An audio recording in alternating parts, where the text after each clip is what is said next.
Well, hello everyone. Welcome back to Chris Basil Builds. It's Christmas Eve. I don't know when you're going to see this. Might not be on Christmas Eve, but it's Christmas Eve right now. Wanted to do a video. I haven't done one since like Thanksgiving. I've had a bunch of changes in the fleet the last couple weeks. Made some decisions, some easy, some hard.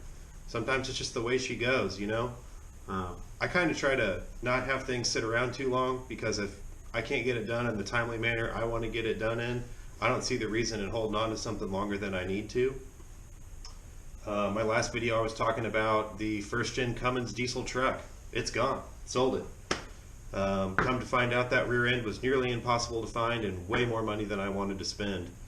I had a good friend of mine that really wanted that engine for a swap project he's going to do. Not allowed to talk about that. Maybe you'll see some of it, maybe you won't. But it's gone.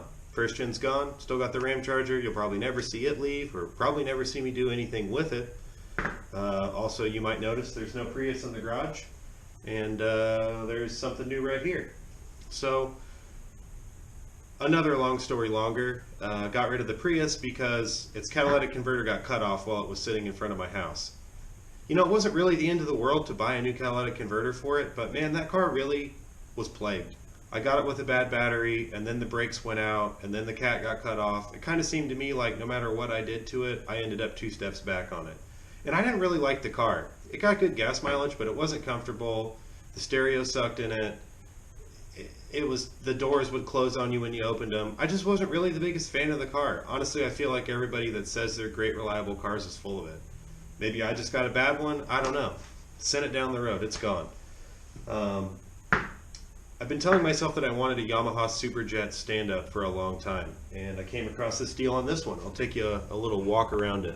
There's not a whole lot to see, but it's pretty cool. So Yamaha and Kawasaki were kind of the main producers of stand-up jet skis. I've personally owned several Kawasaki's. Never have I owned a Yamaha, but after this last summer, I really have gotten a pretty good hang of the Yamaha two-strokes, and I really like them a lot. I think they're built really well. I think they're a lot better quality than the Kawasaki's. You know, I'm a Sea-Doo guy too. I like Sea-Doos, but you know, Sea-Doos are a little more expensive, and you know, you got to kind of have special tools to work on Sea-Doos, which I've got the access to.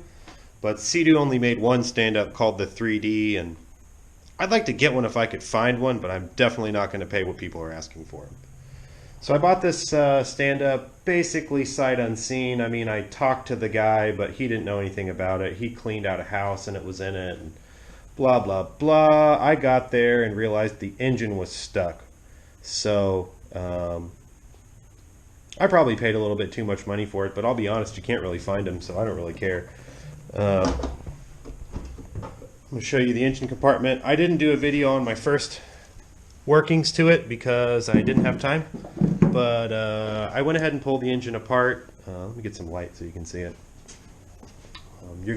If you know engines, you're gonna notice one thing right away that's wrong, which would be the piston shouldn't be levitating like that.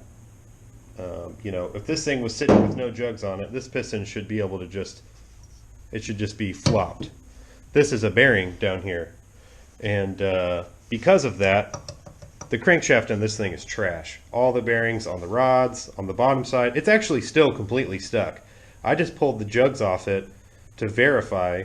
The pistons really aren't in terrible shape. I mean, I'm not going to reuse them. It's going to get bored because the cylinders have some marks on them and stuff.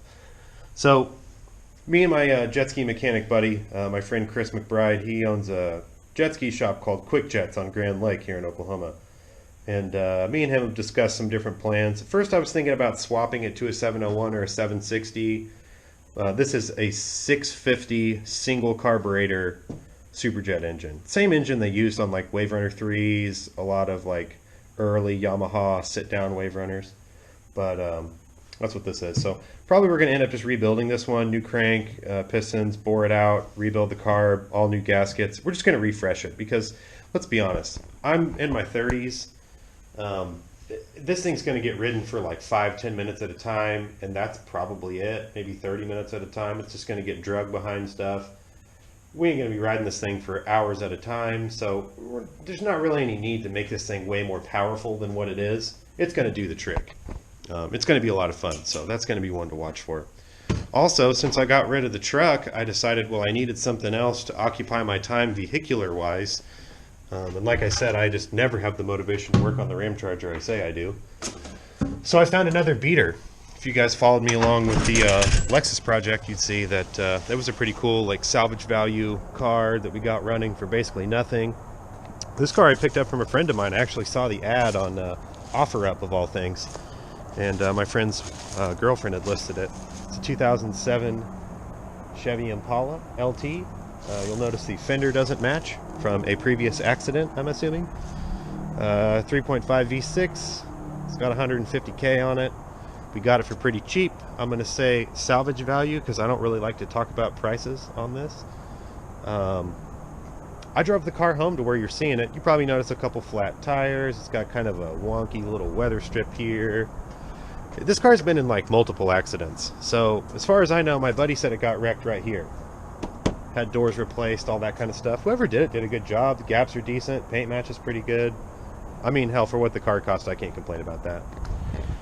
But it's got a power steering issue. It's got a bad motor mount. It's got totally worn front brakes. But other than that, like I said, man, jumped it, drove it home. So it's got, I think it's got a salvage title. I haven't actually got the title yet, so I don't know. But it's a pretty decent little car, really, you know. So I kind of like it, but I think it's going to either be a good little kick around mile piler, or it's just going to be a quick flip. We'll see. I've got all the parts ordered to fix the brakes, motor mount, all that stuff. That's going to be my next video. It should be a fun little easy how-to, because I've done a little research on how to do these things on it, and these cars are pretty easy to work on. American cars usually are, so should be a fun little quick project just to show. I like, this is the kind of thing I sort of wanted to talk about, was how, you know, cars are so expensive these days, and I like to just buy cheap stuff and make it usable, because I don't care if the paint on the hood's crappy. I don't care about the fender. We might do a little bit of a plan on trying to re-clear it. I think that might be fun, something fun to try. You can't make it look worse than it does. But you know, I'm all about doing something with nothing. So this was a car that my friend had. He had a kid. Realized that you know, he needed a safe car for his family. And he liked that car still, but he just decided that it wasn't safe, and he probably shouldn't be driving his kid around in a car with no power steering, which I can't say I disagree with. But, you know, I think that car's got a lot of life left in it, and even though he doesn't want to finish it, he's not a mechanically inclined guy, good old friend of mine that sold me the car. But I can't say I blame where he's at, but in my position, you know, after selling the truck, getting rid of the Prius, and the Honda, and the S10, I don't really have like a good city car. You know, that little car out there, sure, it's not much to look at, but that thing will get you anywhere you need to go. If it gets dinged in a parking lot, I won't be mad about that, you know? It's just one of those things. It's nice to have a car like that around. I like to always have a junky car around. Insured, tag titled, good tires, something that you can just hop in and go, and I don't have to put miles on my truck or things of that nature. So that's, you'll know by following me, or if you're friends with me, you know that I've always got a couple of cars that are roadworthy, because I don't like to put miles on my main truck, because I want it to last me for a long time, because it was, you know, cars are expensive these days. So $500 on this thing, if it makes me a year, if it gets me 6 months until someone buys it, who cares? The money's well spent. You know, it's less than I would spend in the fuel in my other car. So just wanted to do a check-in, say hey, Merry Christmas, Happy Holidays to everybody out there. Thanks for tuning in, and keep watching, because there's going to be more stuff coming. The how-tos on the Impala probably coming up next week, and we might even do a video series on the build of the Yamaha. I'd like to, if I can get my buddy to agree to do that with me. So thanks for tuning in, guys. Don't forget, like, share, subscribe. Turn on your post notifications, shoot me a comment, check out all these content, check out all my content. You know, hopefully I've got a lot of stuff that you're interested in watching, and hopefully I've kept your attention long enough to keep watching me until this point. Thanks, guys. Talk to you soon.